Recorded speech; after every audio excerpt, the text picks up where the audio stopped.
Mon message ce matin est intitulé « Ça doit repartir ». Nous avons tous des choses qui s'élèvent contre nous dans la vie et qui sont permanentes. Un enfant qui a fait fausse route, une dépendance avec laquelle nous luttons, un problème de santé, ça semble si grand, si intimidant qu'il est facile d'être vaincu et de penser que les choses ne changeront jamais. Mais Ésaïe 54, 17 dit « Toute arme forgée contre toi sera sans effet ». Il n'a pas dit que rien ne se forgerait jamais, que nous n'aurions jamais de moment où nous nous sentirions en infériorité numérique, que les choses ne sembleraient pas impossibles. Dieu dit en fait que des problèmes pourront survenir, des maladies pourront se former, des gens pourront vous faire du mal, mais ne vous inquiétez pas, cela ne va pas prospérer. Ce n'est pas ainsi que votre histoire se termine. Dieu a le dernier mot. Il n'arrête pas toutes les difficultés, elles peuvent arriver, mais il promet que ça repartira, ce n'est pas permanent. Cette dépendance ne va pas vous gêner toute votre vie, elle doit repartir. Cette maladie n'est pas venue pour rester, elle est passagère, elle doit repartir. Dieu ne vous a pas créé pour vivre votre vie surmontée de problèmes et accablée. Quand les pensées chuchotent, tu ne te rétabliras jamais, tu ne briseras jamais la dépendance, tu ne sortiras jamais de ta dette. Souriez et dites « Non merci, je connais un secret, tu dois repartir ». Maladie, tu ne peux pas rester dans mon corps. Je suis le temple du Dieu très haut, tu es en territoire étranger, tu n'es pas la bienvenue ici, tu dois repartir. Si vous rencontrez des problèmes au travail, les gens ne sont pas justes, vous devez dire « Vous n'allez pas me voler ma joie, me tenir éloigné de mon dessein, repartez ». Tout ce qui essaie de vous retenir, tout ce qui semble permanent dans votre situation, vous devez le voir se retourner, s'éloigner de vous et devenir de plus en plus petit. Et tout au long de la journée, au lieu de vous plaindre, dites « Père, merci parce que ça repart. Cela, c'est peut-être forgé, mais Seigneur, merci, car ce sera sans effet. » Dieu a dit dans Jérémie 5, 22, « C'est moi qui ai donné à la mer le sable pour limite éternelle qu'elle ne doit pas franchir. Ses flots s'agitent, mais ils sont impuissants. Ils mugissent, mais ils ne la franchissent pas. » Dieu a mis un décret éternel dans le sable.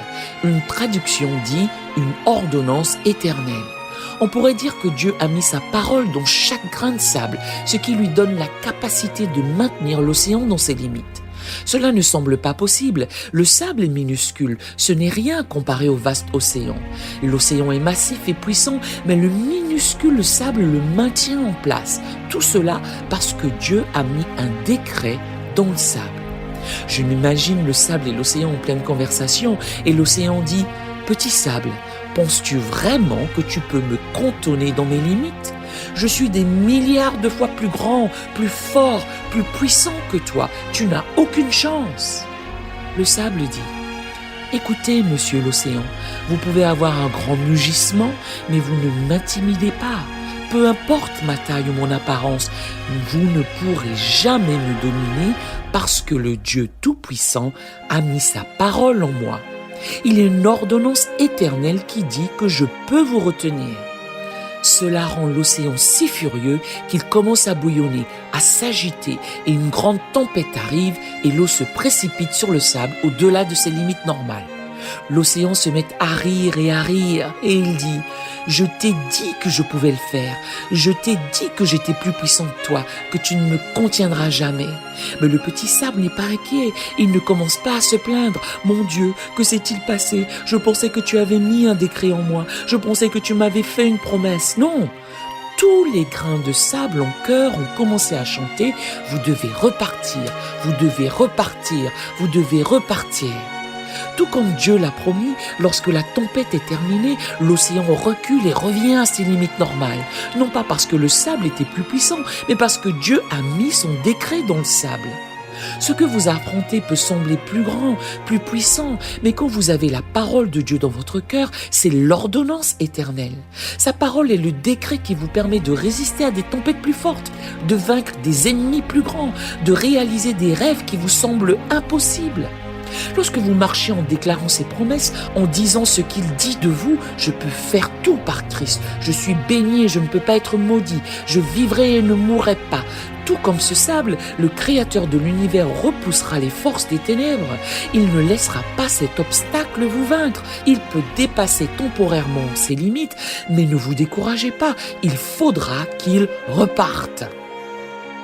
Maintenant, assurez-vous de faire votre part et de garder la parole de Dieu dans votre cœur. C'est le décret éternel. Dans tous les domaines dans lesquels vous vous débattez, vous devez trouver des versets sur lesquels vous pouvez vous tenir. Il est bon de prier, il est bon de demander à Dieu de vous aider, mais il n'y a rien de plus puissant que de dire ce que Dieu dit de vous. Même lorsque Jésus a été tenté par Satan dans le désert, il a dit « Il est écrit ».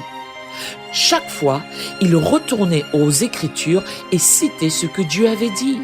Lorsque vous êtes dans des moments difficiles, ne dites pas seulement ce que vous ressentez, ce que vous pensez, ce que vous voulez.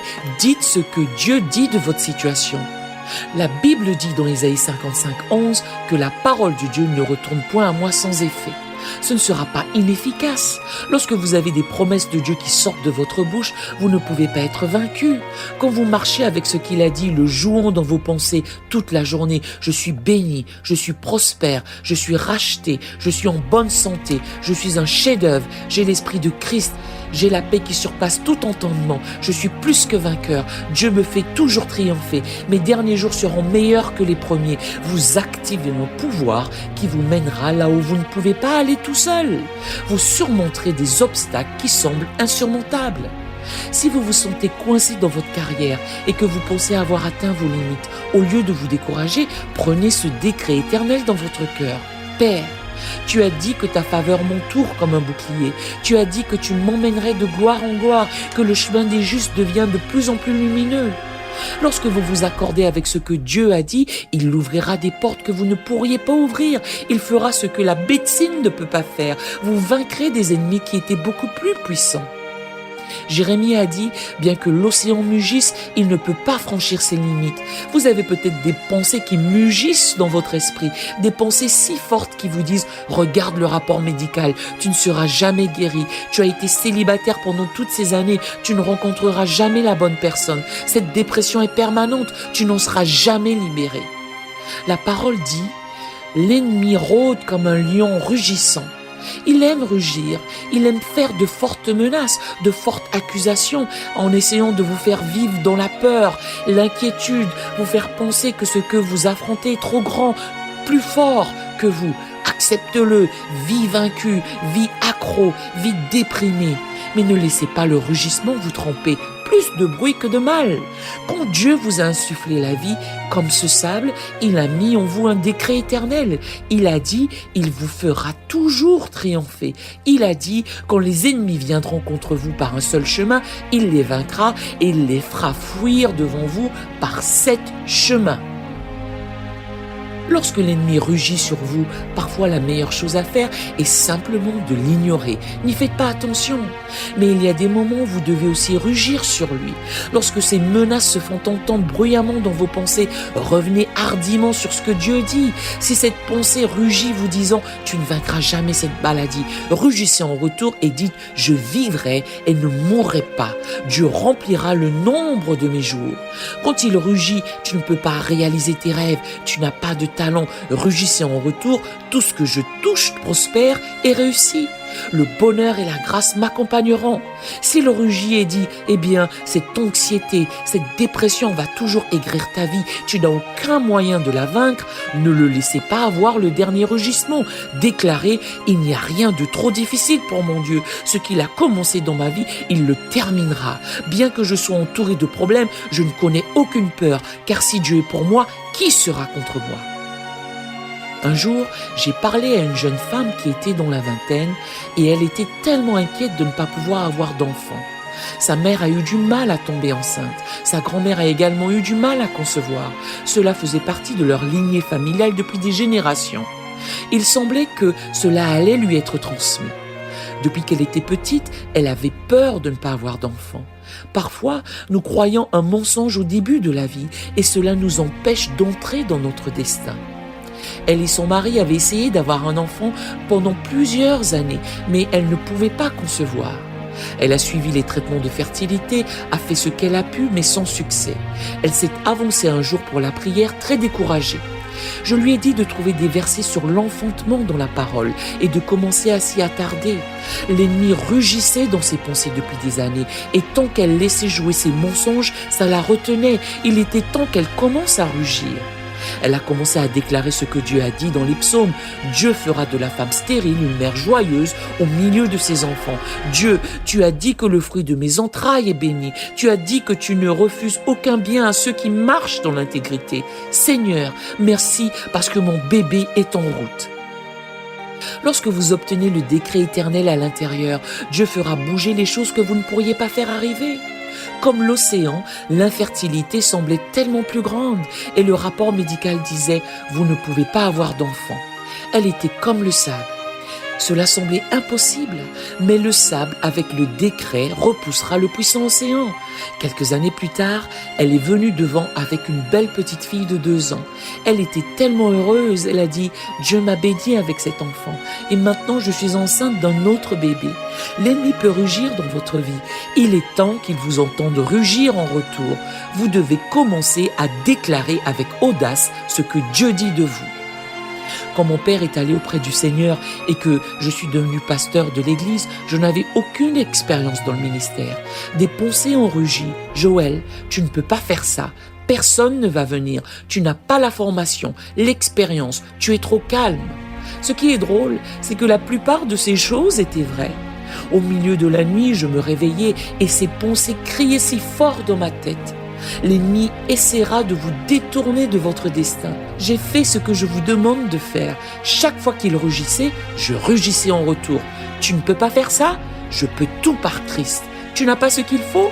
Je suis une créature merveilleuse. Joël, tu es trop calme. Je suis fort dans le Seigneur. Je suis équipé, habilité, oint. J'ai des graines de grandeur. Je suis bien capable d'accomplir mon destin. Je suis plein de puissance. J'ai commencé à déclarer ce que Dieu avait promis. Ces paroles ont un décret éternel. Je me sentais comme le sable qui était contre l'océan. Il y avait des fois, il me dépassait, mais chaque fois, il devait repartir. 20 ans plus tard, je peux vous dire, Dieu est fidèle. Il m'emmène plus loin que je ne l'avais jamais rêvé. Vous pouvez avoir des choses qui rugissent dans votre vie, qui vous disent ce que vous ne pouvez pas devenir, que vous ne sortirez jamais de votre dette, que vous ne vous libérerez jamais de ce problème. Commencez à rugir en retour. La parole dit, ne donnez pas accès au diable.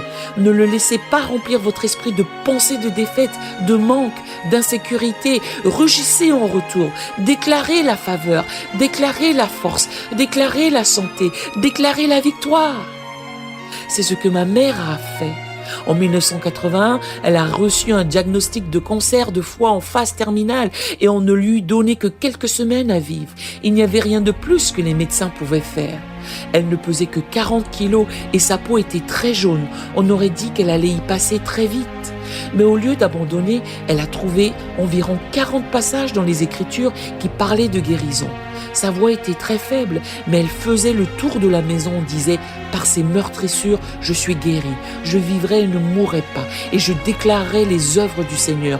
Dieu me satisfera d'une longue vie. » C'était à peine un murmure, mais Jésus a dit dans Marc 4, la parole de Dieu est comme une semence. Quand elle est semée dans nos cœurs, si nous continuons à croire, continuons à le remercier pour cela, continuons à le déclarer, elle grandira et deviendra ce que Dieu a promis.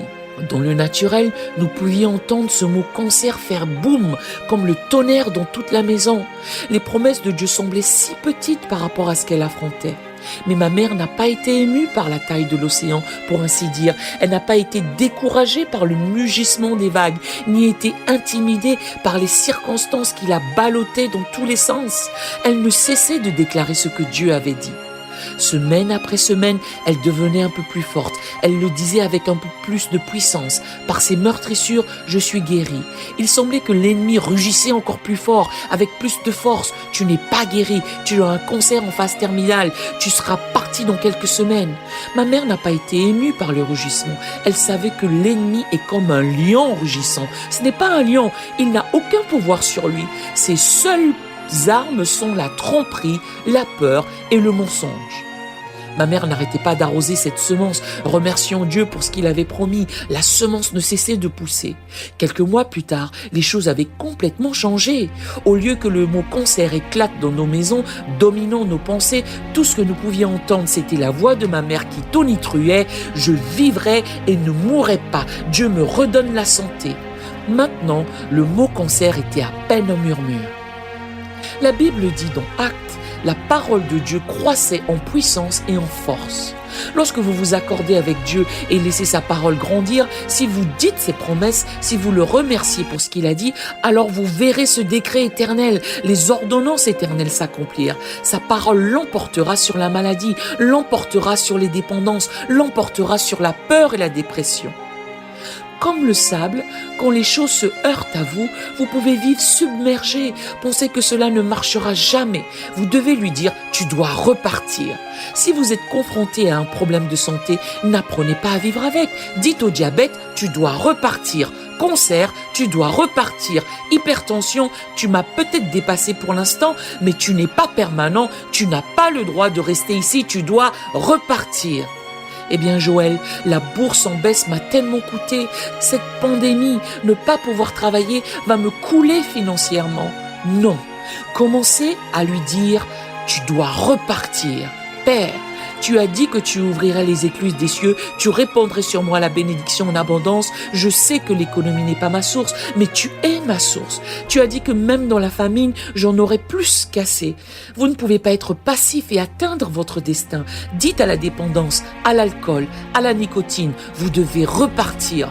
Vous m'avez contrôlé assez longtemps, c'est un nouveau jour. Celui que le Fils a franchi sera réellement libre. Commencez à dire à la peur, repars, anxiété, tu n'es pas la bienvenue ici, tu dois repartir. Si c'est un enfant qui a fait fausse route, au lieu de vous plaindre du problème, vous devez commencer à parler au problème. Père, tu as dit que moi et ma maison nous servirons l'Éternel, que mes enfants seront puissants dans le pays. Seigneur, je te remercie car toutes les forces qui essaient de les arrêter doivent repartir. Si vous vous accordez avec Dieu, commencez à déclarer ses promesses. Comme l'océan doit se retirer du sable, même s'il est plus grand et plus fort, tout ce qui essaie de vous retenir ne sera que temporaire. Ça doit repartir. J'ai parlé à une dame qui souffrait de dépression depuis de nombreuses années. Elle a eu des problèmes de santé et les choses n'allaient pas mieux. L'ennemi a continué à rugir, lui disant qu'elle avait vu ses meilleurs jours. Elle ne s'en rendait pas compte, mais elle croyait ces mensonges. Elle est tombée dans un endroit très sombre. Elle était mère, mais elle ne pouvait pas s'occuper de ses enfants. Elle n'avait aucune envie de vivre, aucune passion, elle était paralysée. Quand elle sortait, le temps pouvait être clair et ensoleillé, mais pour elle, tout était gris. Elle n'a jamais vu de ciel bleu, jamais vu d'herbe verte, jamais vu d'oiseaux. C'était toujours gris, déprimant. Un ami lui a donné une copie de mon livre intitulé « Je déclare ». Il y a 31 promesses de la Bible à déclarer sur votre vie. Elle n'avait jamais rien entendu de tel et au début, elle était trop découragée pour le livre. Il est resté sur sa table de chevet pendant des mois. Un soir, lorsqu'elle était au plus bas, alors qu'elle ne pensait pas pouvoir continuer, elle ouvrit le livre et commença à lire. C'était comme redonner vie à son esprit. Elle ne pouvait pas le mettre de côté. Chaque jour, elle a commencé à déclarer ce que Dieu dit à son sujet. Elle a commencé à mémoriser les promesses et à marcher en déclarant la santé, la victoire, un brillant avenir.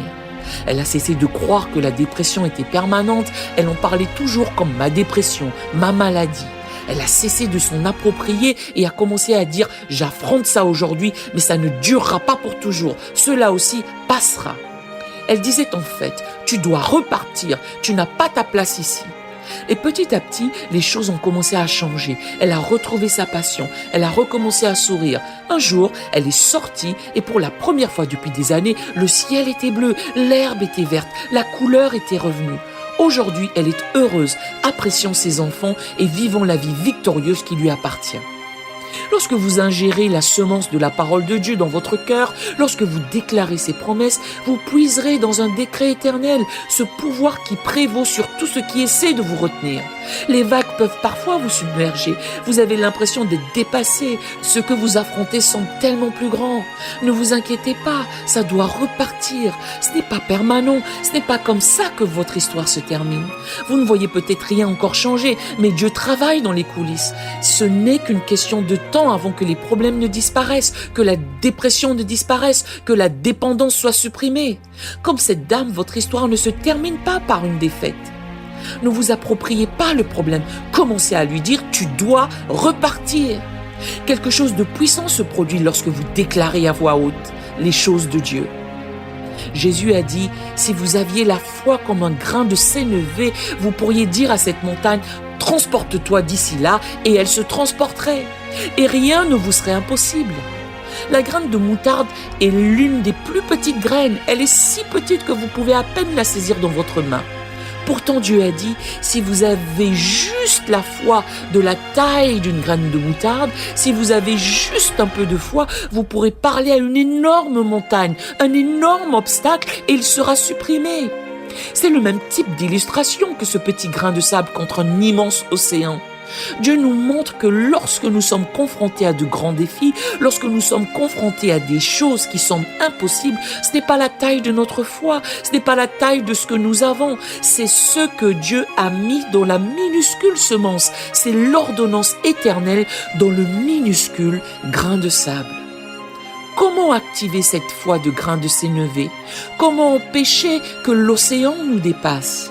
En parlant à la montagne, avec nos mots. Si nous disons à la montagne « transporte-toi », alors Dieu fera des choses qui semblent impossibles.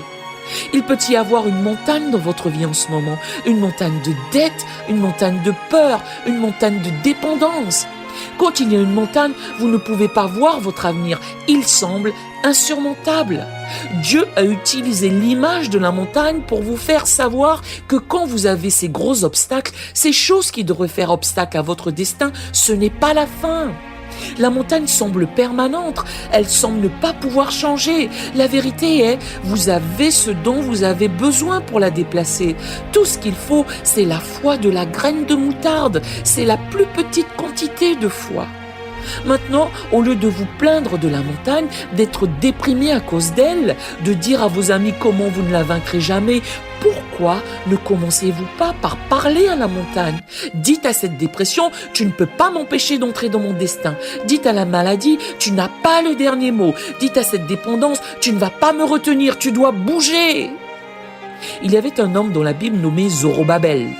Il était chargé de reconstruire le temple, mais tout était contre lui. Les dirigeants de la ville ont engagé des avocats pour essayer de l'arrêter. Ils ne lui ont pas donné de permis. D'autres personnes causaient des problèmes, des conflits, et cela semblait impossible. Il aurait pu être découragé, mais il comprenait ce principe. Il a dit « Qui es-tu, grande montagne devant Zorobabel? Tu seras aplani, et je terminerai le temple en lui criant « Grâce !» Il disait « J'ai cette grande montagne devant moi, mais je ne suis pas inquiet. Je sais que ça va se transformer en taupinière. » Comment cela allait-il arriver? Quel était son secret? Il déclarait la grâce dessus. Un autre mot pour grâce est faveur. Son attitude était « Oui, cet obstacle est grand, mais j'ai la faveur de Dieu. Montagne, tu ne peux pas me vaincre. J'accomplirai ce que Dieu a mis dans mon cœur. » Il n'a pas parlé de sa montagne, il a parlé à sa montagne. Contre toute attente, les choses se sont mises en place et il a achevé le temple. Je crois qu'aujourd'hui, Dieu est sur le point d'aplanir certaines montagnes. Des problèmes qui semblent permanents sont sur le point de se transformer en taupinières. Plus aucun signe d'eux. Rien ne vous arrête. Rien ne vous empêche d'entrer dans votre destin. Les montagnes de dépression, les montagnes d'insécurité, les montagnes de dépendance semblent ne jamais pouvoir changer. Mais il n'y a pas de montagne que Dieu ne puisse pas déplacer. Il n'y a pas de mur qu'il ne puisse traverser. Cela ne s'est peut-être pas encore produit, mais c'est un nouveau jour. Dieu fait une nouvelle chose. Ce revers n'est pas là pour vous arrêter. Il est là pour vous promouvoir. Ce que Dieu a mis dans votre cœur, il réalisera toujours. Les rêves qu'il vous a donnés s'accompliront toujours. Maintenant, faites votre part comme Zorobabel et commencez à déclarer la faveur. Commencez à remercier Dieu pour la victoire. Commencez à parler comme si cela devait arriver en gardant la parole de Dieu dans votre cœur. Dieu promet qu'elle prévaudra. Pas la maladie, pas les ennuis, pas la peur, vous serez victorieux. Lorsque ces pensées rugissent dans votre esprit, vous disant que cela ne fonctionnera jamais, comme les vagues mugissant sur la plage, ne croyez pas ces mensonges. Rappelez-vous comme le sable, vous avez en vous le décret éternel, vous avez la parole. Maintenant, dites à l'océan, tu dois repartir. Maladie, tu dois repartir. Problème, tu dois repartir. Dépendance, tu dois repartir. Si vous le faites, je crois et je déclare que tout ce qui vous a gêné est sur le point de repartir. Les montagnes sont sur le point d'être aplanies. Les problèmes qui semblent permanents sont sur le point de se résoudre. La guérison arrive, la promotion arrive, la liberté arrive et la plénitude de votre destin au nom de Jésus. Nous n'aimons pas finir notre émission sans vous donner l'opportunité de faire de Jésus le Seigneur de votre vie. Voulez-vous bien prier avec moi? Dites, Seigneur Jésus, je me repens de mes péchés, viens dans mon cœur. Je fais de toi mon Seigneur et Sauveur. Les amis, si vous avez fait cette simple prière, nous croyons que vous êtes nés de nouveau. Allez dans une bonne église qui est basée sur la Bible, donnez à Dieu la première place, il va vous emmener dans des lieux encore inconnus de vous. Nous espérons de tout cœur que ce message changera votre vie. N'oubliez pas de le partager pour qu'il en change bien d'autres. Merci de vous abonner et que Dieu vous bénisse.